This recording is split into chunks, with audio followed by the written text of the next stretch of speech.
श्रीमंदिर को 2,50,00,000 टका दान करछंती अनंत अंबानी। विवाह पूर्व महाप्रभु आशीर्वाद नेवा सह सिंहद्वार भली श्रीमंदिर उत्तर और पश्चिम दक्षिण द्वार को रूपा छाउणी कर दायित्व अंबानी। मंगलवार पुरी आसी जगन्नाथ दर्शन करथिबा बेले अनंत को श्रीमंदिर प्रशासनिक अधिकारी, मंदिर परिचालना कमिटी सदस्य और कौलिक पंडा माने स्वागत करथिले। प्रथमे पतित भगवान को प्रणाम करी श्रीमंदिर को प्रवेश करथिले अनंत। पर महाप्रभु को दर्शन कर बेश भावविह्वल होते। महाप्रभु चंदन लगी बेश दर्शन करथिले अनंत। श्रीमंदिर परंपरा, महाप्रभु नीतिकांति विषय में पचारि बुझा सह श्रीमंदिर भितर विभिन्न देवादेवी मंदिर को जाई पूजा करथिले एवं श्रीमंदिर भितर बेढ़ा परिक्रमा करथिले। श्रीमंदिर महाप्रभु रात्र पौढ़ पर से फेरीथिले। दीर्घ 2 घंटा श्रीमंदिर भितर समय बिताइथिले। यह अवसर में से श्रीमंदिर प्रशासन को 2,50,00,000 टका दान करथिले।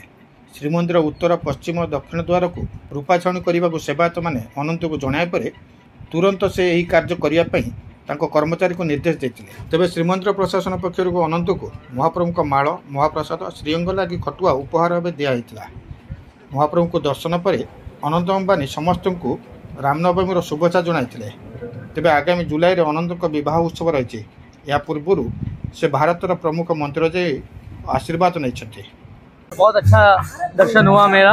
आप सबको रामनवमी की बहुत बहुत शुभकामनाएं। जय श्री राम, जय जगन्नाथ।